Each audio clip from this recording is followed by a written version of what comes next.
Hello students. So ఈ వీడియోలో మనం పాలిటీ అండ్ గవర్నెన్స్ టాపిక్స్లో ఫస్ట్ వచ్చేసి స్పెషల్ ప్యాకేజెస్ అనమాట. సో బీహార్ ఇంకా ఆంధ్రప్రదేశ్ చీఫ్ మినిస్టర్స్ రీసెంట్గా సెంట్రల్ గవర్నమెంట్కి వాళ్ళ రెండు స్టేట్స్కి స్పెషల్ ప్యాకేజెస్ ప్రొవైడ్ చేయమనేసి అడుగుతారు, డిమాండ్ చేస్తారు. సో ఆ డిమాండ్ ప్రకారము సెంట్రల్ గవర్నమెంట్ ఆ డిమాండ్ని యాక్సెప్ట్ చేసి 2024-25 యూనియన్ బడ్జెట్లో వాళ్ళకి స్పెషల్ ప్యాకేజెస్ అనేవి అనౌన్స్ చేసింది.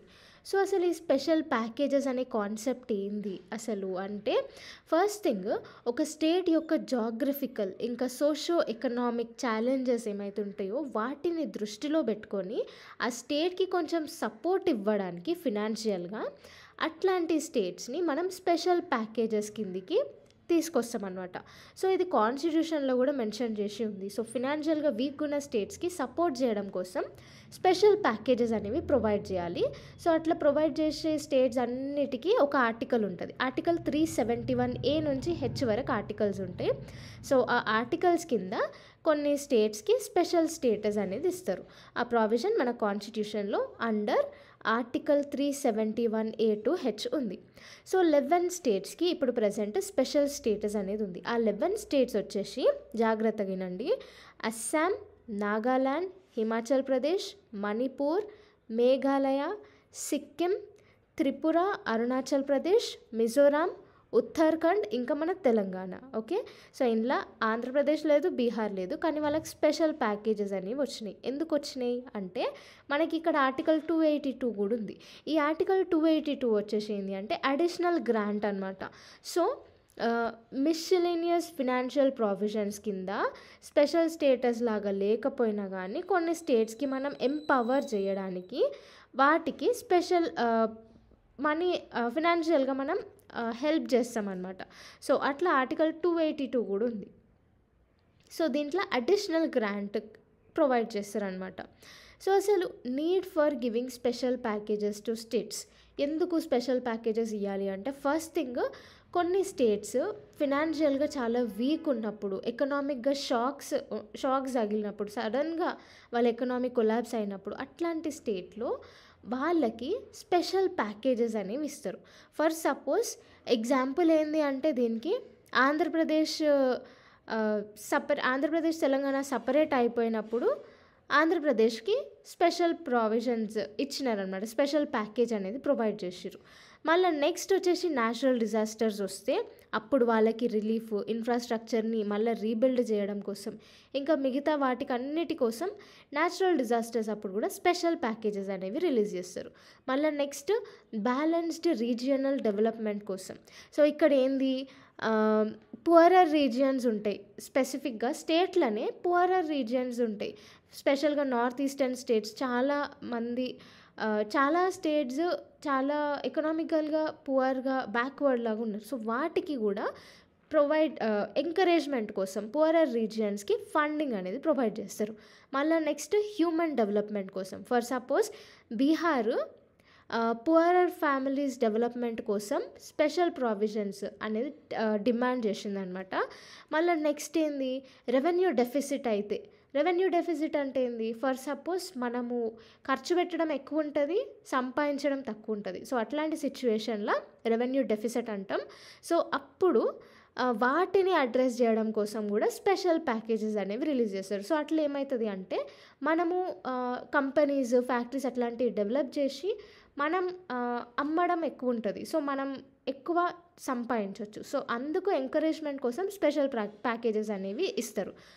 అట్లా 2015-16 మధ్యన సెవెన్ స్టేట్స్కి కంటిన్యూగా రెవెన్యూ డెఫిసిట్ అనేది అయింది. సో అట్లాంటి టైంలో కూడా ఇట్లాంటివి ఇనిషియేటివ్స్ తీసుకొని వస్తుంది సెంట్రల్ గవర్నమెంట్. సో ఇట్లా అనమాట. సో ఇంప్లికేషన్స్ ఏంటి అంటే, ఫస్ట్ థింగ్, ఈ స్పెషల్ ప్రావిజన్స్ ఇవ్వడం వల్ల ఫినాన్షియల్ బర్డెన్ అనేది సెంటర్కి ఇంకా స్టేట్కి ఇద్దరికి పడుతుంది అనమాట. ఎందుకంటే స్టేట్ ఎక్కువ ట్యాక్సెస్ సెంటర్కి ఇవ్వాలి, సెంటర్ ఆల్మోస్ట్ దానికి వచ్చే ట్యాక్సెస్లో మొత్తం స్పెషల్ ప్యాకేజెస్లోనే ప్రొవైడ్ చేస్తే మిగతా వాటికి అమౌంట్ సెట్ చేయడానికి ఉండదు. నెక్స్ట్ వచ్చేసి governance issue. So special packages provide చేసినా కానీ పువర్ గవర్నెన్స్ ఉండడం వల్ల మిస్మేనేజ్మెంట్, సరిగ్గా యూటిలైజ్ చేయకపోవడము, ఫండ్స్ దారి మళ్లించడము, ఇట్లాంటివన్నీ అవుతాయి. తర్వాత నెక్స్ట్ ఏంది స్టేట్స్ ఎక్కువ ఇట్లా స్పెషల్ ప్యాకేజెస్ ఇస్తున్న కొద్దీ సెంటర్ మీద ఎక్కువ డిపెండెంట్ అవుతారు. సరే మనం ఫినాన్షియల్గా వీక్ అయినా కానీ సెంటర్ ప్రొవైడ్ చేస్తుంది కదా అనేసి అట్లా అట్లా ఎక్కువ డిపెండెంట్ అయ్యే ఛాన్సెస్ ఉంటాయి స్టేట్కి సెంటర్ పైన. మళ్ళీ నెక్స్ట్ స్ట్రక్చరల్ రిఫార్మ్స్ అనేవి తక్కువైపోతూ ఉంటాయి. సో ఎకనామిక్గా వీక్ ఉన్నప్పుడు స్టేట్ ఏం చేయాలి, ఎట్లా మళ్ళా రీక్రియేట్ చేయాలి అని ఆలోచించాలి. అట్లా కాకుండా ఓన్లీ ఫినాన్షియల్గా ఇస్తున్నారు కదా అనేసి చూసే సిచ్యువేషన్స్ ఎక్కువ ఉంటాయి. సో అట్లా ఏమవుతుంది, స్ట్రక్చరల్ రిఫార్మ్స్ అనేవి తక్కువైపోతూ ఉంటాయి. దానివల్ల ఏమవుతుంది, సెల్ఫ్ రిసిలెంట్ గ్రోత్ అనేది ఉండదు. ఓకే, స్టేట్స్ వాళ్ళంతట వాళ్ళు రికవర్ అయ్యే క్యాపబిలిటీ అనేది కోల్పోతూ ఉంటారు ఒకవేళ కంటిన్యూస్గా సెంటర్ నుంచి స్పెషల్ ప్యాకేజెస్ అనేవి ఇస్తే. ఇంకొకటి ఏంటి అంటే స్టేట్స్ ఇప్పుడు కొన్ని స్టేట్స్కి ఇచ్చి కొన్ని స్టేట్స్కి ఇవ్వకపోతే ఆ స్టేట్స్ ఏమనుకుంటే సెంటర్ వీటిని నెగ్లెక్ట్ చేస్తుంది అనే క్రైటీరియా కూడా వస్తుంది. సో దానివల్ల ఏమవుతుంది, స్టేట్కి మధ్యన గొడవలు, స్టేట్కి మధ్యన కాన్ఫ్లిక్ట్స్, ఇట్లాంటివన్నీ పొలిటికల్ ఇష్యూస్ అన్నీ రైజ్ అయిపోతూ ఉంటాయి. తర్వాత అన్ఫేర్ డిస్ట్రిబ్యూషన్ అయ్యే ఛాన్సెస్ కూడా ఉంటాయి. సో దానివల్ల సోషల్ అన్రెస్ట్, డిస్సాటిస్ఫాక్షన్ అనేవి ఎక్కువైపోతూ ఉంటాయి స్టేట్స్ మధ్యన. సో ఇట్లా కొన్ని ఛాలెంజెస్ కూడా ఉన్నాయి. స్పెషల్ ప్యాకేజెస్ ప్రొవైడ్ చేయడం అంటే ఉట్టిగానే కాదు, వేరే స్టేట్స్ కూడా గొడవ పడతాయి అన్నమాట. సో అనౌన్స్మెంట్స్ ఏంటి అంటే ఇరిగేషన్ ఇంకా ఫ్లడ్ మేనేజ్మెంట్ కోసము బీహార్కి ఆల్మోస్ట్ 11,500 crores అనేది ప్రొవైడ్ చేసింది. మళ్ళా ఆంధ్రప్రదేశ్కి ఇన్ఫ్రాస్ట్రక్చర్ డెవలప్మెంట్ కోసం 15,000 crores అనేది డెవలప్ చేసింది అనమాట. సో ఈ స్పెషల్ ప్యాకేజెస్ కింద. సో వే ఫార్వర్డ్కి వస్తే ఫ్రేమ్వర్క్ అనేది డెవలప్ చేయాలి. సో దట్ స్పెషల్ ప్యాకేజెస్ ఎందుకు తీసుకొని వస్తున్నాము, దాని ఆబ్జెక్టివ్స్ ఏంది అనేది కరెక్ట్గా మెన్షన్ చేసి ఇవ్వాలి. దానికి మాత్రమే స్పెండ్ చేయాలి. సో దానివల్ల కరప్షన్, ఫండ్స్ దారి మళ్లించడం ఇవన్నీ తగ్గిపోతాయి. నెక్స్ట్ నీడ్ బేస్డ్ మాత్రమే ఉండాలి. అవసరానికి ఎంత అవసరమో అంత మాత్రమే పైసలు ప్రొవైడ్ చేయాలి. నెక్స్ట్ పబ్లిక్ ప్రైవేట్ పార్ట్నర్షిప్ అనేది ఎక్కువ ఉంటే దీనివల్ల ఏమవుతుంది అంటే బర్డెన్ ఓన్లీ సెంటర్ పైన బర్డెన్ ఉండదు. సో ఎక్స్పర్టైజ్ సజెషన్స్ కూడా తీసుకొని కరెక్ట్గా ఎక్కడ డెవలప్ చేయాలో అక్కడ మనం డెవలప్ చేయొచ్చు. మళ్ళీ నెక్స్ట్ ఏంది, స్ట్రిక్ట్ మానిటరింగ్ అనేది ఇంప్లిమెంట్ చేయాలి. స్పెషల్ ప్యాకేజెస్ ప్రొవైడ్ చేసినప్పుడు దేనికి ఖర్చు చేస్తున్నారు, ప్రాపర్గా ఖర్చు చేస్తున్నారా లేదా అనేసి ఒక ఎవాల్యుయేషన్ మెకానిజం అనేది తీసుకొని రావాలి. సో ఇట్లా తీసుకొని వస్తే మనం ప్రాపర్గా స్పెషల్ ప్యాకేజెస్ అనేవి ఎందుకు రిలీజ్ చేస్తున్నామో అందుకు మాత్రమే యూజ్ అయ్యేటట్టు 100% అకౌంటబిలిటీ అనేది మెయింటైన్ అవుతుంది. 1.2 auditing of local bodies. So ఇది న్యూస్లో ఎందుకు ఉంది అంటే రీసెంట్గా గుజరాత్లో international centre for audit of local governance అనేది ఇనాగరేట్ చేసినారు. దీన్ని షార్ట్గా ICAL అని కూడా అంటారు. సో ఈ ఆడిటింగ్ సెంటర్ అనేది ఫస్ట్ అనమాట మన ఇండియాలో. దీని మెయిన్ ఏమైంది అంటే ఆడిటింగ్ లోకల్ గవర్నెన్స్ బాడీస్కి ఆడిట్ చేయడానికి ఒక గ్లోబల్ స్టాండర్డ్ సెట్ చేయడానికి ఈ ఇంటర్నేషనల్ సెంటర్ తీసుకొని ఇన్స్టాల్ చేసిరనమాట. సో ఈ ICAL అనేది పాలసీ మేకర్స్తోని అంటే లెజిస్లేటివ్ మెంబర్స్తోని ఇంకా ఆడిటర్స్తోని కొలాబరేట్ అయ్యి వర్క్ చేస్తుంది. అండ్ లోకల్ గవర్నమెంట్ ఆడిటర్స్కి ఇండిపెండెన్స్ ప్రొవైడ్ చేస్తుంది.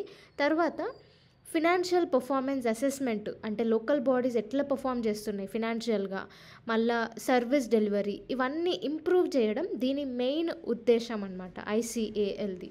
ఓకే, సో అసలు ఈ ICAL మనకి ఎందుకు అవసరం? ఫస్ట్ థింగ్ ఏంటి అంటే ఇది కొలాబరేషన్స్ అంటే లెజిస్లేటివ్ బాడీస్ని, ఆడిటర్స్ని ఇద్దరిని కొలాబరేట్ అయ్యి వర్క్ చేసేటట్టు చేస్తుంది. సో ఇది ఇట్లా కొలాబరేట్ అయ్యి పనిచేయడం వల్ల ఏమవుతుంది అంటే బెస్ట్ ప్రాక్టీసెస్ మనం ఇంప్లిమెంట్ చేయొచ్చు. తర్వాత నెక్స్ట్ లోకల్ గవర్నమెంట్స్కి సస్టైనబుల్ డెవలప్మెంట్ గోల్స్ కింద వాటిపైన వర్క్ చేయడానికి అసిస్టెన్స్ అనేది ప్రొవైడ్ చేస్తుంది. సో హంగర్ రేట్ తక్కువ చేయడం, అందరికీ ఎడ్యుకేషన్ ప్రొవైడ్ చేయడం, ఎన్విరాన్మెంట్ని ప్రొటెక్ట్ చేయడం, వాటర్ పొల్యూషన్ని తక్కువ చేయడం, ఇవన్నీ సస్టైనబుల్ డెవలప్మెంట్ గోల్స్ కిందకే వస్తాయి. సో ఇట్లాంటివి అచీవ్ చేయడానికి ఇది హెల్ప్ చేస్తుంది. తర్వాత గ్లోబల్ ఇష్యూస్ ఏవైతే ఉంటాయో వాటిని అడ్రస్ చేయడానికి, స్పెషల్గా ఈ క్లైమేట్ చేంజ్ కానీ ఇట్లాంటివి గ్రాస్ రూట్ లెవెల్ నుంచి అడ్రస్ చేయడానికి ఇది పాటుపడుతుంది. తర్వాత cash flow management. So auditing institution అంటేనే పైసలు ఎట్లా ఖర్చు అవుతున్నాయి అని తెలుసుకోవడం, ఆడిట్ చేయడం. సో ఈ క్యాష్ ఫ్లో మేనేజ్మెంట్ కూడా మంచిగా చూసుకోవచ్చు. సో బ్రిటిష్ రూల్ పీరియడ్లో మనకి లోకల్ ఆడిట్ డిపార్ట్మెంట్ అనేది 1880లోనే ఉండే అనమాట. సో క్రియేట్ చేసినారు 1880లోనే మనకి లోకల్ ఆడిట్ డిపార్ట్మెంట్ అనేది బ్రిటిషర్స్ కింద ఉండే.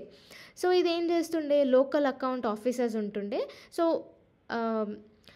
అది ఆ ఆఫీసర్ మొత్తం చూసుకుంటుండే అనమాట. మున్సిపాలిటీస్ ఇంకా అదర్ లోకల్ ఫండ్స్ అన్నిటినీ ఈ లోకల్ అకౌంట్స్ ఆఫీసర్ అనేటైనా ఎగ్జామిన్ చేస్తుండే.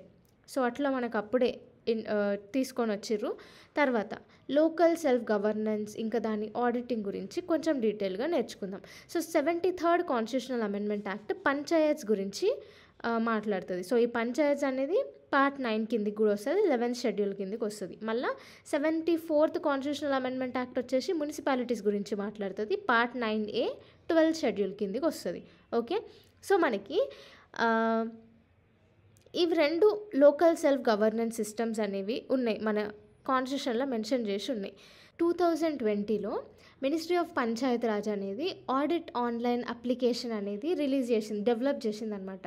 సో దీని కింద ఏం చేస్తుందంటే పంచాయత్స్ అకౌంటబిలిటీని ఎన్ష్యూర్ చేయడం కోసం ఇది యాప్ అనేది తీసుకొని వచ్చిర్రు. సో ఈ యాప్కి ఇంటర్నేషనల్ టెలికమ్యూనికేషన్ యూనియన్ ద్వారా ఆర్గనైజ్ చేసిన world summit on information society prizes 2023లో దీనికి అవార్డు వచ్చిందనమాట.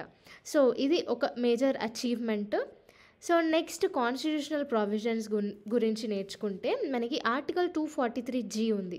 సో ఇదేంటి అంటే ఇదేం చెప్తుంది, decentralisation of power to local bodies అనమాట ఇది. సో లోకల్ బాడీస్కి పవర్ అనేది ఆర్టికల్ 243G ఇస్తుంది. నెక్స్ట్ 243J ఏం చెప్తుంది అంటే పంచాయత్ అకౌంట్స్ అన్నీ మెయింటైనింగ్, ఆడిటింగ్ గురించి స్టేట్ లెజిస్లేచర్లో లాస్ తీసుకురావచ్చు అనేసి ఆర్టికల్ 243J చెప్తుంది. తర్వాత 243Z ఏంది అంటే మున్సిపాలిటీస్ అకౌంట్స్ మెయింటెనెన్స్, వాటి ఆడిటింగ్ ఇవన్నీ స్టేట్ లెజిస్లేటివ్ అసెంబ్లీస్లో లాస్ తీసుకొని రావచ్చు అనేసి 243Z చెప్తుంది.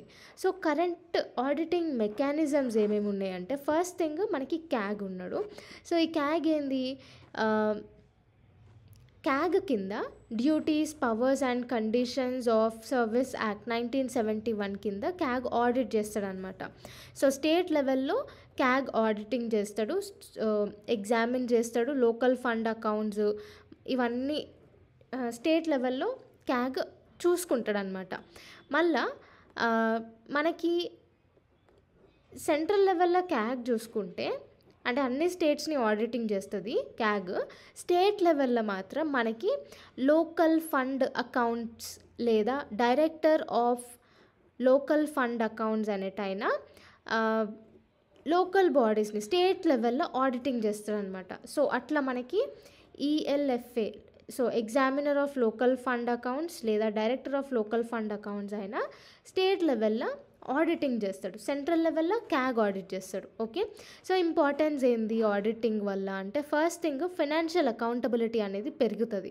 సో పబ్లిక్ ఫండ్స్ని ప్రొటెక్ట్ చేసినట్టు ఉంటుంది, కరప్షన్ని, ఫ్రాడ్ని తగ్గించవచ్చు. సో దీనివల్ల ఏమవుతుంది, ఫైనాన్షియల్ రెగ్యులేషన్ చేస్తున్నట్టు ఉంటుంది, పర్ఫార్మెన్స్ ఎవాల్యుయేషన్ చేయొచ్చు. సో ఎస్పెషల్గా లోకల్ బాడీస్కి. తర్వాత పబ్లిక్ సర్వీస్ డెలివరీ అనేది కరెక్ట్గా అవుతుందా లేదా, లోకల్ బాడీస్ని స్ట్రెంగ్తెన్ చేయొచ్చు, గ్రాస్ రూట్ లెవెల్లో డెమోక్రసీని తీసుకురావచ్చు, మళ్ళా సిటిజన్ పార్టిసిపేషన్ అనేది స్ట్రెంగ్తెన్ అవుతుంది. So social auditing, mid day మీల్స్ని సోషల్ ఆడిటింగ్ కూడా చేసినారు. సో అందరు సిటిజన్స్ మిడ్ డే మీల్స్ కరెక్ట్గా వస్తున్నాయా లేదా అనేసి చూసుకుంటారు. సో అట్లేంది సిటిజన్స్ కూడా పార్టిసిపేషన్ అనేది పెరుగుతుంది. తర్వాత అకౌంటబిలిటీ, ఇంటిగ్రిటీ ఇవన్నీ ఇంక్రీజ్ అవుతాయి.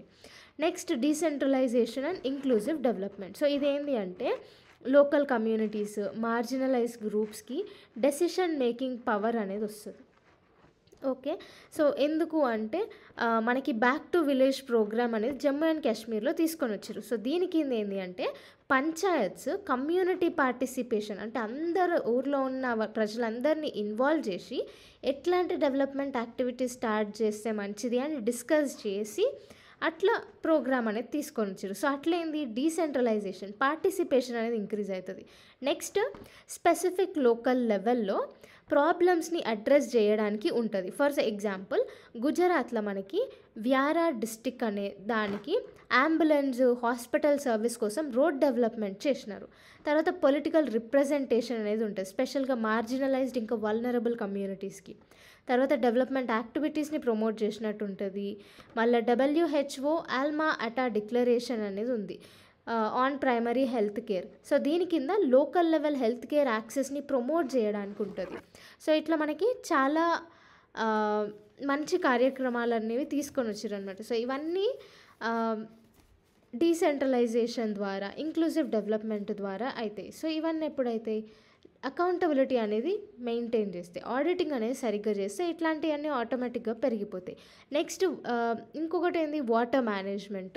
సో, అటల్ భూజల్ యోజన అనేది తీసుకొనొచ్చిర్రు. So, sustainable ground water management చేయడానికి అటల్ భూజల్ యోజన అనేది తీసుకొనొచ్చిర్రు. కానీ కొన్ని ఇష్యూస్ ఉన్నాయి ఆడిటింగ్‌లో.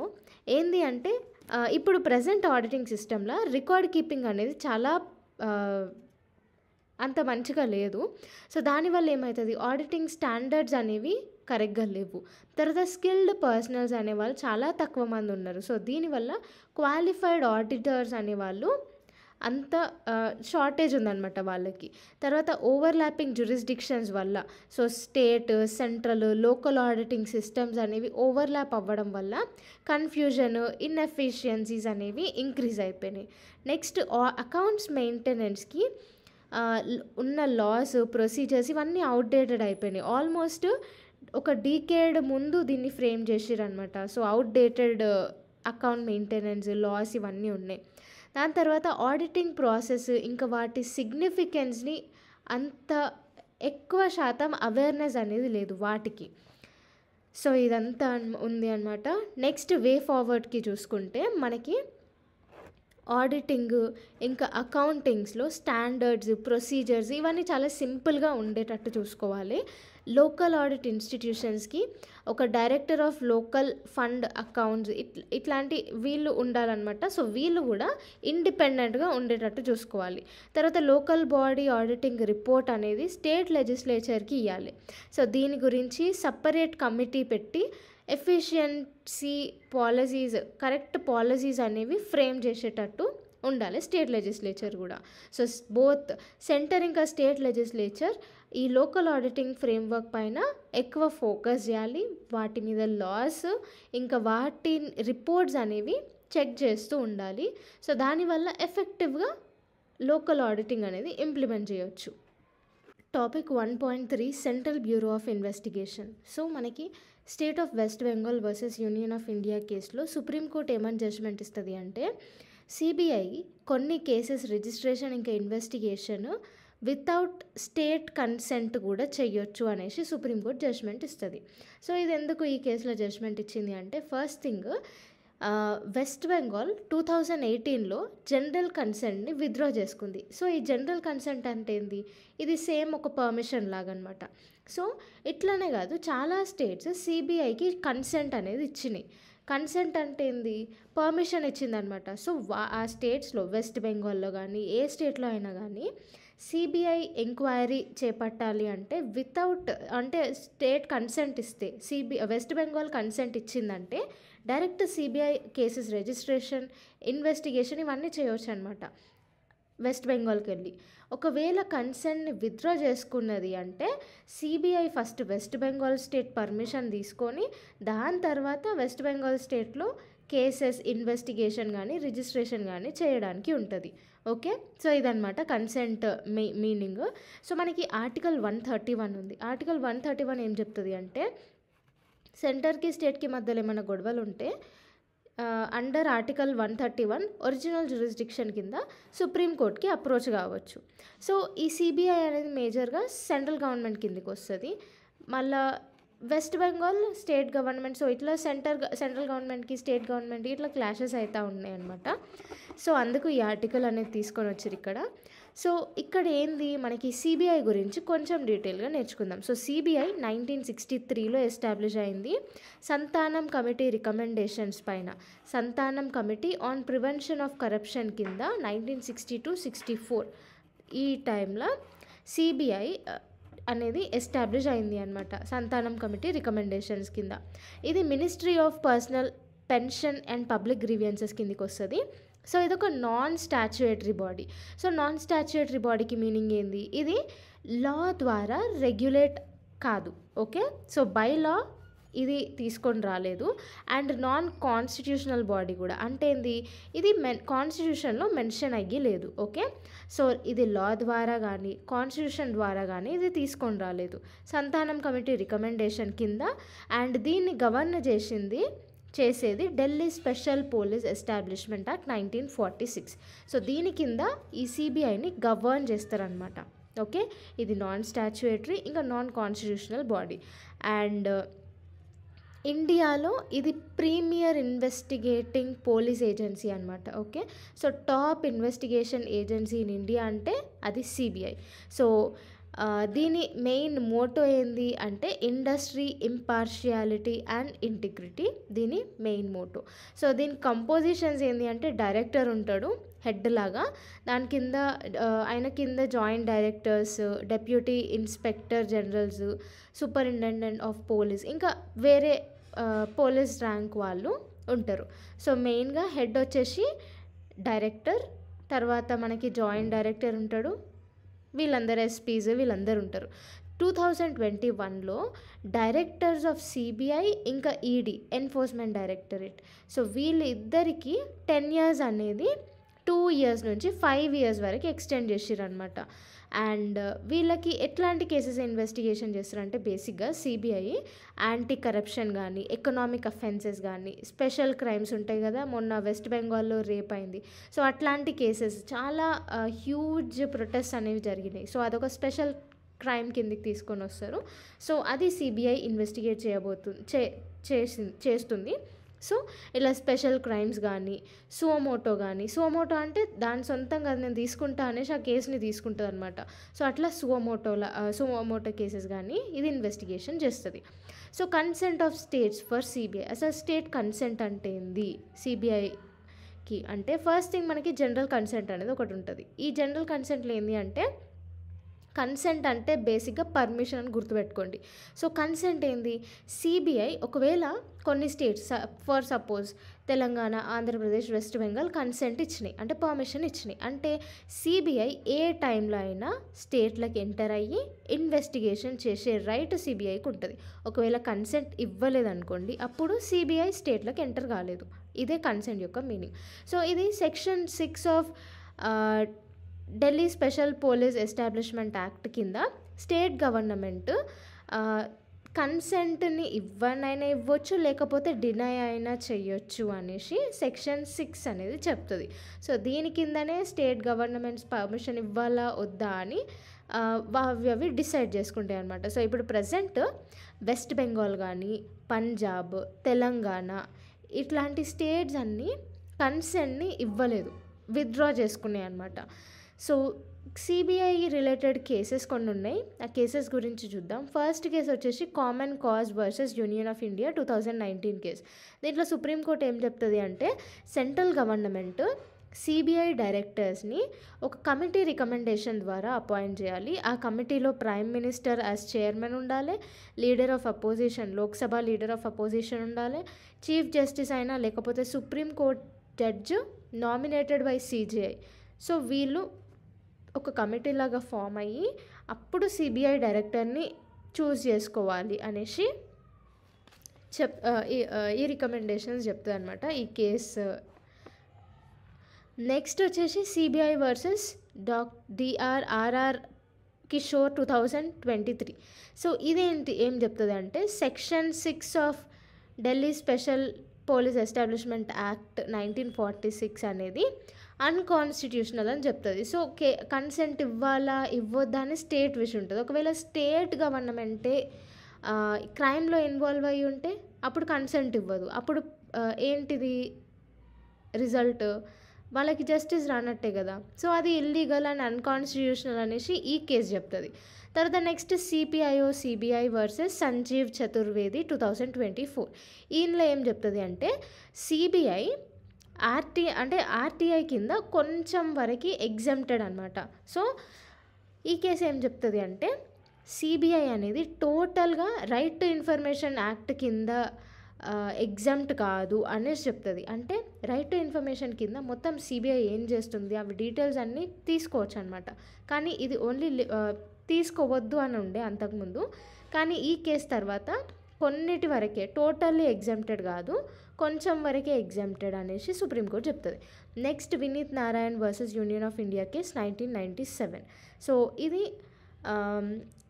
జైన్ హవాలా కేసు అని కూడా అంటారు. సో ఈ కేసు కింద సుప్రీంకోర్టు ఏం చెప్తుంది అంటే సిబిఐని ఈడీని సెంట్రల్ గవర్నమెంట్ ఇన్ఫ్లుయెన్స్ నుంచి ఫ్రీ చేసేస్తుంది అనమాట. సో వాళ్ళ వేరే వేరే మినిస్టర్స్ ఒక్కొక్కలాగా డైరెక్ట్ చేస్తారు సిబిఐకి ఈడీకి. సో అట్లా కాకుండా మీరు ఇండిపెండెంట్గా ఉండండి అనేసి సుప్రీంకోర్టు జడ్జ్మెంట్ ఇస్తుంది. ఓకే, సో ఓవరాల్గా సిబిఐ ఇంకా ఈడీ సెంట్రల్ గవర్నమెంట్ కంట్రోల్ కిందికి వస్తుంది. సో అట్లా ఒక్కొక్క సెంట్రల్ మినిస్టర్ ఏమేమి చెప్తాడో అట్లా మాటకే చేస్తున్నాయి అనమాట జైన్ హవాలా కేసు వరకు. ఈ జైన్ హవాలా కేసు అయిన తర్వాత సుప్రీంకోర్టు ఏం చెప్తుంది అంటే యూనియన్ గవర్నమెంట్ నుంచి మీరు ఇండిపెండెంట్ అనేసి చెప్తుంది.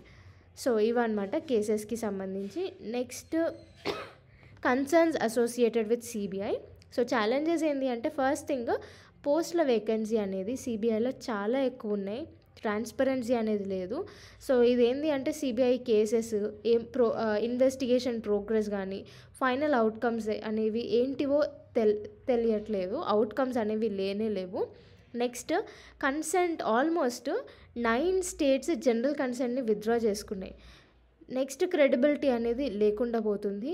సో బాఫర్ స్కాండల్ కానీ హవాలా స్కాండల్ కానీ ఇవన్నీ అయినాయి, ప్రాపర్ జడ్జ్మెంట్స్ అనేవి రాలేవు. సో దీనివల్ల క్రెడిబిలిటీ అనేది లేకుండా పోతుంది సిబిఐకి, ఇది మేజర్ ప్రాబ్లము. తర్వాత ఫండింగ్ ఇష్యూస్ ఉన్నాయి. సో ఇవన్నమాట మేజర్ ఛాలెంజెస్. తర్వాత వే ఫార్వర్డ్ చూసుకుంటే parliamentary standing committee on personal public grievances law and justice కొన్ని రికమెండేషన్స్ ఇచ్చింది. ఏంటి అంటే సిబిఐ డైరెక్టర్ వేకెన్సీస్ని మానిటర్ చేయాలి అని చెప్పింది. నెక్స్ట్ ఒక కేస్ మేనేజ్మెంట్ సిస్టమ్ అనేది మెయింటైన్ చేయాలి, ప్రాపర్ డేటాబేస్ కానీ ట్రాన్స్పరెన్సీ కానీ ఉంటుంది అని. నెక్స్ట్ కొత్త లాస్ని తీసుకువచ్చి స్టేటస్ని ఇంకా ఫంక్షన్స్ పవర్స్ ఇవన్నీ డిఫైన్ చేయాలి. సిబిఐలో ఒక పవర్ అంటే సిబిఐకి ఉన్న పవర్స్ ఏంది, సిబిఐ ఏం చేస్తుంది, దాని ఫంక్షన్స్, దాని స్టేటస్ ఏంది, ఇవన్నిటిని ప్రాపర్గా డిఫైన్ చేసి ఒక యాక్ట్ అనేది తీసుకొని రావాలి అని రికమెండేషన్స్ ఇచ్చింది. తర్వాత కేస్ స్టాటిస్టిక్స్, కేసు ఎట్టుపోతుంది, ఏమేమి అవుతున్నాయి, వాటి యాన్యువల్ రిపోర్ట్స్ ఏంది అనేది ఒక వెబ్సైట్లో పబ్లిష్ చేయాలి. తర్వాత స్టేట్ కన్సెంట్ అనేది కొన్ని కేసెస్లో ఫర్ సపోజ్ ఇండియన్స్ సెక్యూరిటీ ఇంకా ఇంటిగ్రిటీకి హానికరమయ్యే కేసెస్ ఉంటాయి కదా, అట్లాంటి కేసెస్ పైన స్టేట్ కన్సెంట్ అనేది కంప్లీట్గా రిమూవ్ చేయాలి అనేసి ఇంకొక రికమెండేషన్స్ ఇచ్చిందనమాట. సో ఇది మొత్తానికి సిబిఐకి సంబంధించింది. 1.4 constitution of India and France. So రీసెంట్గా ఫ్రెంచ్ ప్రైమ్ మినిస్టర్ ప్రెసిడెంట్కి రిజిగ్నేషన్ లెటర్ ఇచ్చిండు. నెక్స్ట్ గవర్నమెంట్ ఫామ్ అయ్యే వరకు కేర్ టేకర్ గవర్నమెంట్ రన్ చేస్తాడు అనేసి ప్రజెంట్ ఫ్రెంచ్ ప్రైమ్ మినిస్టర్ చెప్పిండు రిజిగ్నేషన్ లెటర్ ఇచ్చి. ఓకే, సో మనకి ఈ ఫ్రాన్స్ నేషనల్ డే అనేది July 14th సెలబ్రేట్ చేసుకుంటారు. దీన్ని బాస్టిలే డే అని కూడా అంటారు. ఎందుకంటే July 14th 1789లో ఫ్రెంచ్ పీపుల్ ఈ బాస్టిలే ప్రిజన్ వాల్స్ అనేవి బద్దలు కొట్టుకొని వచ్చినారు. సో ఇది symbol of beginning of French revolution అని కూడా చెప్పుకోవచ్చు. ఓకే, సో అదనమాట జూలై మంత్ ప్రత్యేకత. సో మన ఇండియన్ కాన్స్టిట్యూషన్కి ఫ్రాన్స్ కాన్స్టిట్యూషన్స్కి సిమిలారిటీస్ చూద్దాము. సో ఫ్రాన్స్ కూడా రిపబ్లిక్ కంట్రీయే. రిపబ్లిక్ అంటే ఏంది, ఒక హెడ్ ఉంటాడనమాట కంట్రీకి. సో ఫ్రెంచ్ రెవల్యూషన్ నుంచి ఫ్రాన్స్ అనేది రిపబ్లిక్ అయింది. సో మనం కూడా ఫ్రెంచ్ రెవల్యూషన్ నుంచి ఇన్స్పైర్ అయ్యి మనం ప్రియాంబుల్లో కూడా లిబర్టీ, ఈక్వాలిటీ, ఫ్రాటర్నిటీ అనేది తీసుకొని వచ్చినాం. దానికంటే ముందే మనకి మైసూర్ ఫేమస్ కింగ్ ఉన్నాడు, టిప్పు సుల్తాన్. ఈయన లేట్ 18th సెంచరీలో ట్రీ ఆఫ్ లిబర్టీ అనేది ఆయన క్యాపిటల్ అయిన సెరింగపట్నంలో ప్లాన్ చేసిండనమాట. అట్లా ప్లాన్ చేసి ఆయన సుల్తాన్ సిటిజన్ టిప్పు అనేసి పిలుచుకున్నాడు. ఓకే, సో అంటే ఏంది, ఒక ట్రీ ఆఫ్ లిబర్టీ అంటే ట్రీ ఆఫ్ ఫ్రీడమ్ లాగా అనమాట. సో మన ఇండియాకు కూడా ఫ్రీడమ్ రావాలి అనేసి టిప్పు సుల్తాన్ అప్పుడే ట్రీ ఆఫ్ లిబర్టీ అనే ప్లాంట్ని ఆయన సిటిజన్ అని కూడా చెప్పుకున్నాడు. సో ఇదంతా ఫ్రెంచ్ రివల్యూషన్ నుంచి ఇన్స్పైర్ అయ్యే. తర్వాత ఫ్రాన్స్ ఇప్పటి వరకు చాలా కాన్స్టిట్యూషన్స్ని చేంజ్ చేసింది. ప్రజెంట్ 5th కాన్స్టిట్యూషన్ని ఫాలో అవుతుందన్నమాట. ఫస్ట్ వచ్చేసి 1793లో ఫస్ట్ కాన్స్టిట్యూషన్ ఉండే, సెకండ్ది 1848లో, థర్డ్ది వచ్చేసి 1875, ఫోర్త్ వచ్చేసి 1946. ప్రజెంట్ ఇప్పుడు 5th వాడుతున్న కాన్స్టిట్యూషన్ వచ్చేసి 1958లో అడాప్ట్ చేసుకుందనమాట. సో మనకి ఇంకా ఫ్రాన్స్కి సిమిలారిటీస్ ఏంటి అంటే రిటర్న్ కాన్స్టిట్యూషన్ ఉంది, లిబర్టీ, ఈక్వాలిటీ అండ్ ఫ్రాటర్నిటీ అనే ప్రిన్సిపల్స్ని ఇద్దరు కంట్రీస్ ఫాలో అవుతారు. ఎమర్జెన్సీ ప్రావిజన్స్ అనేవి ఉన్నాయి. ఎమర్జెన్సీ ప్రావిజన్స్ అంటే ఏంది, ఇప్పుడు బయట వార్ సిచ్యువేషన్ ఉన్నా కానీ ఇండియాలో ఎమర్జెన్సీ అనేది విధిస్తారు. ఓకే, సో అట్లా ఎమర్జెన్సీ ప్రావిజన్స్ అనేవి ఇండియాకి, ఫ్రాన్స్కి రెండిటికి ఉన్నాయి. బైకామరల్ పార్లమెంట్ అనేది ఉంది. సావర్నిటీ, యూనివర్సల్ అడల్ట్ ఫ్రాంచైజ్, ప్రతి ఒక్కరు above 18 years can vote. So అది యూనివర్సల్ అడల్ట్ ఫ్రాంచైజ్. సో ఇవన్నీ సిమిలారిటీస్ అనేవి ఉన్నాయి ఇండియాకి, ఫ్రాన్స్కి. కొన్ని కాంట్రాస్టింగ్ ఫీచర్స్ కూడా ఉన్నాయి, అవి ఏందో చూద్దాము. ఫస్ట్ థింగ్ వచ్చేసి mechanism of expressing popular sovereignty. So ఇదేంది అంటే ఇండియాలో రిప్రజెంటేషన్ అనేది ఓన్లీ రిప్రజెంటేటివ్స్ ఉంటారు, కానీ ఫ్రాన్స్లో రిప్రజెంటేటివ్స్, రిఫరెండమ్ రెండు ఉంటాయి అన్నమాట. తర్వాత president is the head of the state. So ఇదేంది అంటే మన ఇండియాలో ఇండైరెక్ట్గా ఎలక్ట్ అవుతాడు ప్రెసిడెంట్ ఫర్ 5 years. తర్వాత నెంబర్ ఆఫ్ టర్మ్స్ ఉండాలి అనేసి లిమిటేషన్ ఏం లేదు ప్రెసిడెంట్కి. ఎన్నిసార్లు అయినా ఆయన ప్రెసిడెంట్ లాగా పోటీ చేసి ప్రెసిడెంట్ లాగా ఉండొచ్చు. కానీ ఫ్రాన్స్లో అయితే ఇయర్ వచ్చేసి 5 years ఉంది, కాకపోతే 2 terms కంటే ఎక్కువ సార్లు ప్రెసిడెంట్ లాగా నిలబడొద్దు అనమాట. నెక్స్ట్ సిస్టమ్ ఆఫ్ గవర్నమెంట్ కిందికి వస్తే మనది federal with unitary features. So central గవర్నమెంట్కి మెయిన్ కంట్రోల్ ఉంటుంది, కాకపోతే ప్రతి స్టేట్కి కూడా వాటి పవర్స్ అనేవి ఉంటాయి. కానీ ఇక్కడ చూడండి సెమీ ప్రెసిడెన్షియల్ సిస్టమ్ అనమాట. సో ప్రెసిడెంట్కి ఎక్కువ పవర్స్ అనేవి ఉంటాయి. ఓకే, నెక్స్ట్ ఓకే, ప్రెసిడెంట్కి ఇప్పుడు మనకి ప్రైమ్ మినిస్టర్కి ఎక్కువ పవర్స్ ఉంటాయి కదా, ఇక్కడ ప్రెసిడెంట్కి కూడా ఇంచుమించు ప్రైమ్ మినిస్టర్ కంటే ఎక్కువ పవర్సే ఉంటాయి అన్నమాట. Next prime minister is head of the government. So ఇక్కడ ఏంది, ప్రైమ్ మినిస్టర్ ఎక్కువ పవర్ఫుల్ మన కంట్రీలో. ఇక్కడైతే ప్రెసిడెంట్, ప్రైమ్ మినిస్టర్ ఇద్దరికి ఈక్వల్ పవర్స్ ఉంటాయి. నెక్స్ట్ జస్టిస్ సిస్టమ్ వచ్చేసి మనం ఇంటిగ్రేటెడ్ జ్యుడిషియల్ సిస్టమ్ ఫాలో అవుతాం. సో సుప్రీం కోర్ట్ అనేది మన అన్నిటికంటే పెద్ద కోర్ట్ అనమాట మన ఇండియాలో. అండ్ ఒకటే లా మొత్తం సెంటర్ ఇంకా స్టేట్స్ మనం ఫాలో అవుతాం. కానీ ఇక్కడ వచ్చేసి ఫ్రాన్స్లో అడ్మినిస్ట్రేటివ్ జ్యూరిస్డిక్షన్స్ బేసెస్ మీద జ్యుడిషియల్ సిస్టమ్ అనేది వాళ్ళకి డివైడ్ అయి ఉంటుంది. తర్వాత next involvement in civil society. So civil society అంటే ప్రజలందరూ ఇన్వాల్వ్ అయ్యే ఛాన్స్ ఉంటుందా అంటే మన దగ్గర అట్లాంటి ప్రావిజన్స్ ఏం లేవు. కాకపోతే ఇక్కడ ఫ్రాన్స్లో చూసుకుంటే సిటిజన్స్ గవర్నమెంట్ ఎకనామిక్ ఫంక్షన్స్ పైన, సోషల్ రెస్పాన్సిబిలిటీస్ పైన, ఎన్విరాన్మెంటల్ పాలసీస్ పైన వాళ్ళ సిటిజన్స్ కూడా పార్టిసిపేట్ చేసుకుంటారు అనమాట. 1.4.1 election of prime minister in Nepal. So KP Sharma Oli Nepal prime minister లాగా 4th time ఓత్ తీసుకున్నాడు అనమాట. ఈయన కోalition గవర్నమెంట్ ఫామ్ చేసి గవర్నమెంట్ అనేది ఫామ్ చేసిండు. సో 2008లో నేపాల్లో మొనార్కీ అనేది అబాలిష్ అయిపోయింది. సో 2008 వరకు కింగే రూల్ చేస్తుండే. సో 2008లో మొనార్కీ అబాలిష్ అయిపోయి గవర్నమెంట్ ఫామ్ అయిందనమాట, డెమోక్రటిక్ గవర్నమెంట్. సో దాని కింద ఇప్పటి వరకు 14 గవర్నమెంట్స్ అనేవి చేంజ్ అయినాయి అనమాట. సో ఫ్రీక్వెంట్గా 14 గవర్నమెంట్స్ చేంజ్ అయినాయి అంటే ఇమాజిన్ చేసుకోండి ఎంత ఇన్స్టెబిలిటీ అనేది ఉంది నేపాల్లో అని.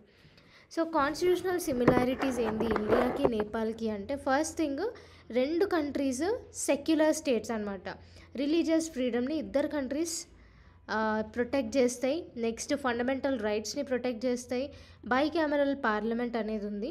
సో ఎగ్జిక్యూటివ్ లెజిస్లేచర్కి అకౌంటబుల్ ఉంటుంది. తర్వాత head of the government prime minister ఉంటాడు. యూనివర్సల్ అడల్ట్ ఫ్రాంచైజ్ ఉంది. మళ్ళీ మల్టీ పార్టీ సిస్టమ్ ఉంది. సో చాలా పార్టీస్ ఉంటాయి. తర్వాత కాన్స్టిట్యూషనే సుప్రీంగా చూస్తారు. జ్యుడిషియరీ అనేది ఇండిపెండెంట్ ఉంటుంది.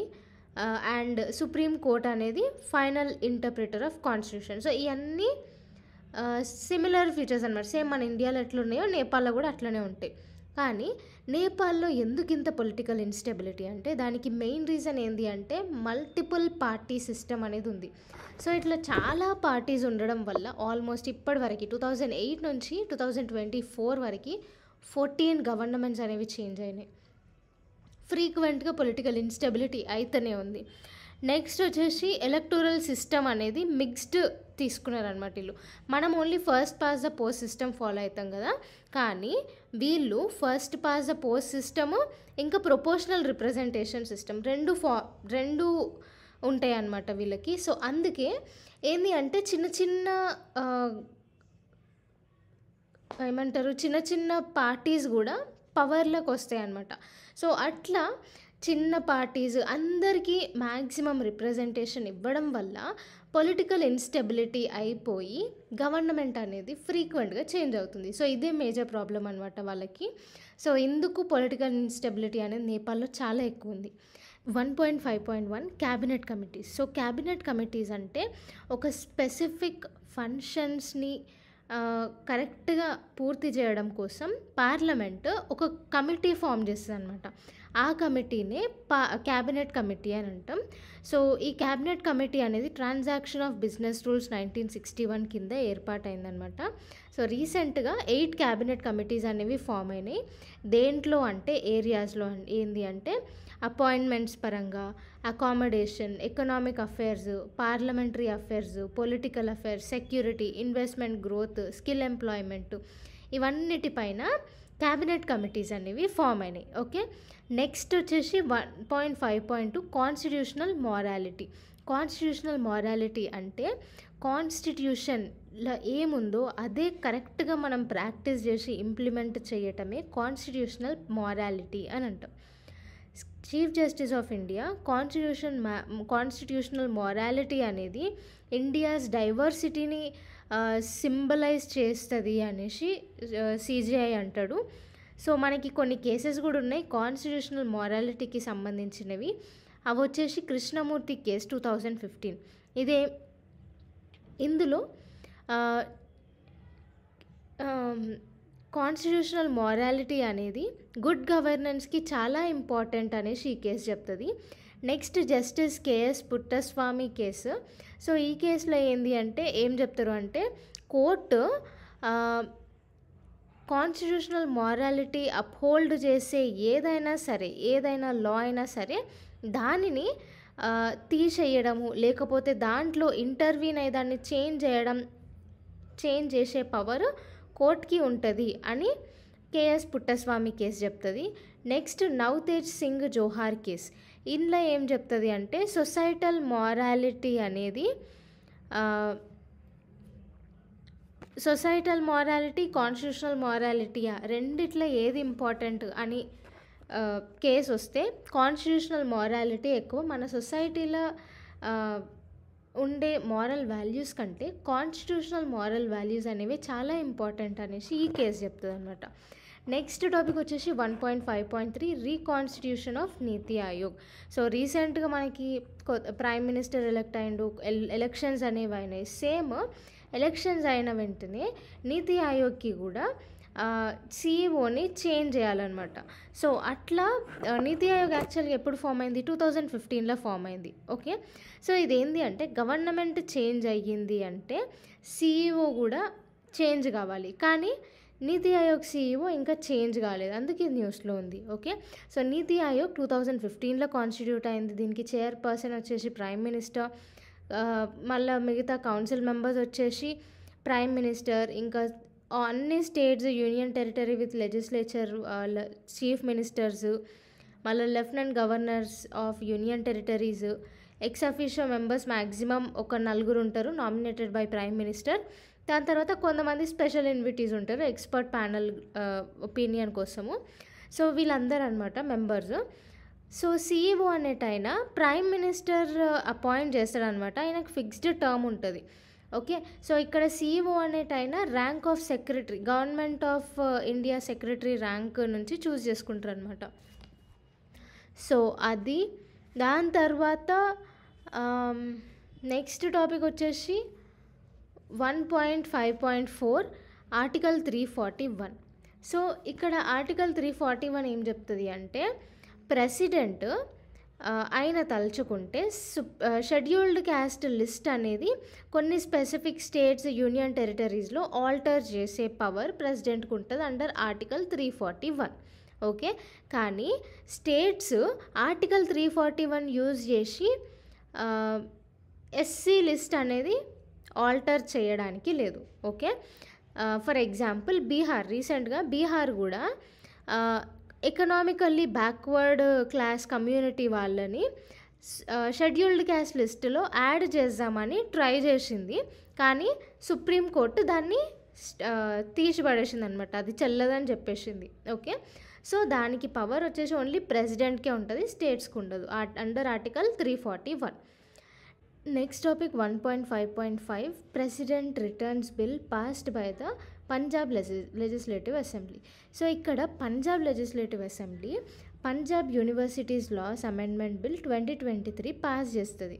సో అది గవర్నర్ చేతికి రాగానే గవర్నర్ ఏం చేస్తాడు, పంజాబ్ గవర్నర్ అంటే అది ప్రెసిడెన్షియల్ అసెంట్ కోసం దాన్ని రిజర్వ్ చేసి పెడతాడు. అసలు ఈ లా ఏం చెప్తుంది అంటే, ఫస్ట్ థింగ్ పంజాబ్ యూనివర్సిటీస్ లా ఏం చెప్తుంది అంటే, స్టేట్ యూనివర్సిటీస్ల నుంచి ఛాన్సలర్ ఉంటాడు కదా, ఆ ఛాన్సలర్ ప్లేస్లో జనరల్గా గవర్నర్ ఉంటాడు. సో ఆ గవర్నర్ని తీసేసి చీఫ్ మినిస్టరే ఛాన్సలర్ లాగా ఉండాలి ఫర్ స్టేట్ యూనివర్సిటీస్ అనేసి ఈ బిల్ అనమాట. సో ఇది గవర్నర్ ప్రెసిడెంట్ అసెంట్ కోసం రిజర్వ్ చేసి పెడతాడు. సో అసలు ఏంది ఇది అంటే, ఆర్టికల్ 200 ప్రకారం గవర్నర్ ఏ బిల్లునైనా కానీ ప్రెసిడెంట్ కన్సిడరేషన్ కోసం రిజర్వ్ చేసి పెట్టొచ్చు అనమాట. సో గవర్నర్కి ఆ పవర్ ఉంటుంది అండర్ ఆర్టికల్ 200. సో ఒకవేళ ఫస్ట్ బిల్లు పాస్ అయింది అంటే అది పాస్ అయిన బిల్లు గవర్నర్కి వస్తుంది. సో గవర్నర్కి వచ్చిన తర్వాత గవర్నర్ దాన్ని యాక్సెప్ట్ అయినా చేయొచ్చు, యాక్సెప్ట్ చేసి సైన్ అయినా చేయొచ్చు, లేదా విత్హోల్డ్ అయినా చేయొచ్చు, లేకపోతే బిల్లుని రిటర్న్ చేయొచ్చు, లేదంటే ఆ బిల్లుని ప్రెసిడెంట్ కన్సిడరేషన్ కోసం దాన్ని రిజర్వ్ అన్న చేయొచ్చు అనమాట. సో ఇన్ని వేస్ ఉంటాయి గవర్నర్ చేతిలో, ఇన్ని పవర్స్ అనమాట. సో మనకి దీని గురించి డిఫరెంట్ స్టేట్ సుప్రీంకోర్టు జడ్జ్మెంట్స్ కూడా ఉన్నాయి. ఫస్ట్ కేసు వచ్చేసి state of Punjab case 2023. So ఈ కేసులో ఏంటి అంటే, సుప్రీంకోర్టు ఏమంటుందంటే, గవర్నర్ సింపుల్గా ఒక బిల్లుని విత్హోల్డ్ చేయడానికి ఉండదు. ఎందుకు అంటే ఆయన బిల్లుని రిటర్న్ చేయాలన్నమాట, విత్హోల్డ్ చేయకుండా ఆయన అసెంట్ని మాత్రమే విత్హోల్డ్ చేసి బిల్లుని రిటర్న్ చేయాలి అసెంబ్లీకి అనేసి సుప్రీంకోర్టు ఈ కేసులో చెప్తుంది. మళ్ళీ ఇంకొక కేసులో ఏం చెప్తుంది అంటే, శ్యామ్సర్ సింగ్ కేసులో గవర్నర్ అసెంట్ని హోల్డ్ చేయొచ్చు, లేదా బిల్లు రిటర్న్ చేసేటప్పుడు ఆయన డిస్క్రిషనరీ పవర్స్ యూజ్ చేయడానికి లేదు. ఓకే. అయినా కౌన్సిల్ ఆఫ్ మినిస్టర్స్ అడ్వైస్ ద్వారానే ఆయన యాక్ట్ చేయాలి అనేసి శ్యామ్సర్ సింగ్ కేసులో చెప్తారు. సో ఇదన్నమాట గవర్నర్కి సంబంధించిన కొన్ని కేసులు. నెక్స్ట్ వచ్చేసి, సో ఇట్లనే కాదు, చాలా స్టేట్స్లో గవర్నర్కి మళ్ళీ స్టేట్ చీఫ్ మినిస్టర్కి మధ్యలో గొడవలు అవుతూ ఉన్నాయి. సో గవర్నర్ ఇండైరెక్ట్గా సెంట్రల్ గవర్నమెంట్ రెప్లికేషన్ లాగా అట్లా స్టేట్కి మధ్యలో గొడవలు అనమాట ఇవన్నీ. సో ఇట్లా రీసెంట్గా మొన్నటిదాకా తెలంగాణలో ఉండే పంజాబ్లో ఉంది ఇప్పుడు. మళ్ళీ ఇంకా సౌత్ ఇండియన్ స్టేట్స్ కొన్ని ఉన్నాయి. దాంట్లో కూడా గవర్నర్కి చీఫ్ మినిస్టర్కి మధ్యలో గొడవలు అనేవి మెల్లమెల్లగా స్టార్ట్ అవుతున్నాయి అనమాట. సో ఇవన్నీ కాకుండా ఇట్లా కొన్ని కేసెస్ ఉన్నాయి. సో గవర్నర్ ఎక్కువ పవర్ఫుల్లా, స్టేట్ లెజిస్లేచర్ పవర్ఫుల్లా అనేసి కొన్ని కేసెస్ అనేవి ఇవి. నెక్స్ట్ వచ్చేసి 1.5.6 supreme court's judgement on mineral taxation. So ఇక్కడ ఏంది అంటే ఇప్పుడు సుప్రీంకోర్టు దీంట్లో ఏం చెప్తుంది అంటే స్టేట్స్ కొన్ని మినరల్స్కి ట్యాక్స్ వేసే పవర్ ఉంటుంది స్టేట్ గవర్నమెంట్స్కి under 50 of state list. Entry 50 state list కింద స్టేట్ గవర్నమెంట్స్ కూడా కొన్ని మినరల్ రైట్స్ అనేవి ఉంటాయి. సో దాని కింద స్టేట్ గవర్నమెంట్ ట్యాక్స్ని విధించవచ్చు. సో పార్లమెంట్ కూడా అంటే స్టేట్స్ ఎంత అంటే అంత ట్యాక్స్ని విధించలేదు. ఎంత విధించాలో దాన్ని కంట్రోల్ చేసేది సెంట్రల్ గవర్నమెంట్, అంటే పార్లమెంట్ కంట్రోల్ చేస్తుంది అనమాట. ఎక్కువ స్టేట్స్ ట్యాక్సేషన్ తీసుకోకుండా. ఎందుకు అంటే సెంట్రల్ గవర్నమెంటే mines and minerals development and regulation act 1957 కింద సెంట్రల్ గవర్నమెంట్ యాక్చువల్గా వీటిలో ట్యాక్స్ తీసుకుంటుంది. కాకపోతే స్టేట్ గవర్నమెంట్ ఏరియాస్లో మైనింగ్ చేస్తున్నారు కాబట్టి స్టేట్ గవర్నమెంట్కి ఒక టైప్ ఆఫ్ రాయల్టీ అనేది పే చేయాలన్నమాట. ఓకే, సో అట్లా స్టేట్ గవర్నమెంట్స్ కొంతవరకు ట్యాక్స్ తీసుకుంటాయి, మిగతా ఎక్కువ మ్యాక్సిమం ట్యాక్స్ అనేది సెంట్రల్ గవర్నమెంటే తీసుకుంటుంది అనమాట. సో ఇది ఫర్ సపోజ్ ఇట్లా లైసెన్స్కి, మైనింగ్ లీజ్, కాంపోజిట్ లైసెన్స్, ఇవన్నీ mines and minerals regulation act 1957 కింద సెంట్రల్ గవర్నమెంట్ ఇవి తీసుకుంటుంది. మిగతా రాయల్టీ ట్యాక్స్ లాంటివి ఉంటాయి, అవన్నీ స్టేట్ గవర్నమెంట్ తీసుకుంటుంది. Next 1.5.7 foreigners tribunal. So foreigners tribunal అనేది సేమ్ ఈ foreigners tribunal civil court power ఉంటుంది అనమాట. ఇది కోడ్ ఆఫ్ సివిల్ ప్రొసీజర్ 1908 కింద ఇది పనిచేస్తుంది. ఇది ఒక క్వాజీ జ్యుడిషియల్ బాడీ అండ్ దీనికి ఒక పర్సన్ ఫారినరా కాదా అని డిక్లేర్ చేసే పవర్ ఈ ఫారినర్స్ ట్రిబ్యునల్కి ఉంటుంది అంతే. Next 1.5.8 central information commission. So central information commission అనేది రైట్ టు ఇన్ఫర్మేషన్ యాక్ట్ కింద ఎంక్వైరీ చేయడానికి కంప్లైంట్స్ ఎంక్వైరీ చేస్తుంది అనమాట ఇది. సో దీని కింద ఒక చీఫ్ సెంట్రల్ ఇన్ఫర్మేషన్ కమిషనర్ ఉంటాడు, ఇంకా ఒక కమిషనర్ ఉంటాడు అనమాట. కమిషనర్ కొంతమంది కమిషనర్స్ ఉంటారు, వాళ్ళు 10 కంటే ఎక్కువ ఎక్సీడ్ కాకుండా ఉంటారు అనమాట. సో చీఫ్ ఇన్ఫర్మేషన్ కమిషనర్ ఇంకా కమిషనర్స్ ప్రెసిడెంట్ చేత అపాయింట్ అవుతారు. సో వీళ్ళు ఎట్లా అపాయింట్ అవుతారు అంటే ఫస్ట్ థింగ్ ఒక కమిటీ ఫామ్ చేస్తారు. అందులో prime minister, leader of opposition of Lok Sabha, ఇంకా union cabinet minister nominated by prime minister. So ఈ ముగ్గురు కలిసి ఒక కమిటీ ఫామ్ చేసి చీఫ్ ఇన్ఫర్మేషన్ కమిషనర్ ఇంకా ఇన్ఫర్మేషన్ కమిషనర్స్ని ఎన్నుకుంటారు. సో వీళ్ళ టెన్యూర్ పీరియడ్ వచ్చేసి 3 years ఉంటుంది. నెక్స్ట్ టాపిక్ వచ్చేసి 1.5.9 కామన్ సర్వీస్ సెంటర్స్. సో ఈ కామన్ సర్వీస్ సెంటర్స్ అనేవి బేసిక్గా గవర్నమెంట్, ప్రైవేట్, సోషల్ సెక్టర్ సర్వీసెస్లో ఎన్రోల్మెంట్ కోసం ఈ సర్వీసెస్ అనేవి స్టార్ట్ చేసినారు. సో ఇట్లా స్టార్ట్ చేసి ఆల్మోస్ట్ 15 years అయిపోయింది, అందుకే సెలబ్రేషన్ అనమాట. సో ఇదేంటి అంటే ఇది ministry of electronics and IT కింద ఇది పనిచేస్తుంది. ఇది ఎస్టాబ్లిష్ అయింది కంపెనీస్ యాక్ట్ 1956 కింద అనమాట. సో ఇట్లా కామన్ సర్వీస్ సెంటర్స్ అనేవి డిజిటల్ ఇంక్లూజన్ కోసం, ఎంప్లాయ్మెంట్ జనరేట్ చేయడం కోసం ఇవి స్టార్ట్ చేసినారు. నెక్స్ట్ 1.5.10 సంపూర్ణత అభియాన్. ఈ సంపూర్ణత అభియాన్ అనేది నీతి ఆయోగ్ లాంచ్ చేసింది. సో ఇదేం లేదు, జస్ట్ 3 months క్యాంపెయిన్ అనమాట. కొన్ని ప్రోగ్రామ్స్ ఉన్నాయి. ఏంటివి అంటే aspirational districts, aspirational blocks programmes అనేవి ఉంటాయి. బ్యాక్వర్డ్ డిస్ట్రిక్ట్స్, బ్యాక్వర్డ్ బ్లాక్స్కి డెవలప్మెంట్ ప్రాజెక్ట్స్ చేపట్టడం కోసం, డెవలప్మెంట్ ప్రోగ్రామ్స్ చేపట్టడం కోసం దాన్ని బూస్టప్ ఇవ్వడానికి సంపూర్ణత అభియాన్ అనమాట. అంతే, ఇంకా దానికి మించి ఏం లేదు. సో ఇట్లా మనకి యాస్పిరేషనల్ డిస్ట్రిక్ట్స్ ప్రోగ్రామ్ సపరేట్ ఉంటుంది, యాస్పిరేషనల్ బ్లాక్స్ ప్రోగ్రామ్ సపరేట్ ఉంటుంది. సో యాస్పిరేషనల్ డిస్ట్రిక్ట్ ప్రోగ్రామ్ అనేది 2018లో లాంచ్ చేసినారు. సో దట్ 112 districts క్విక్గా ట్రాన్స్ఫార్మ్ అయ్యేటట్టు స్పెషల్గా health, education, agriculture, water resources, skill development, infrastructure పైన ఫోకస్ చేయాలి అనేసి దీని మెయిన్ ఉద్దేశం. ఆస్పిరేషనల్ బ్లాక్ ప్రోగ్రామ్ అనేది 2023లో లాంచ్ చేసినారు. 500 బ్లాక్స్లో లాంచ్ చేసారు అనమాట. బ్లాక్స్ అంటే డిస్ట్రిక్ట్లో ఒక చిన్న ఏరియా బ్లాక్ అనమాట. ఓకే, సో ఇది కూడా స్పెసిఫిక్గా health, education, agriculture, water resources, basic infrastructure, social development. So వీటిపైన ఎక్కువ ఫోకస్ చేసినారు. సో ఇదన్నమాట బేసిక్గా. సో ఈ 2 ప్రోగ్రామ్స్కి బూస్టప్ ఇవ్వడానికి, అవేర్నెస్ తేయడానికి ఈ సంపూర్ణత అభియాన్ అనేది తీసుకొని వచ్చారు అంతే.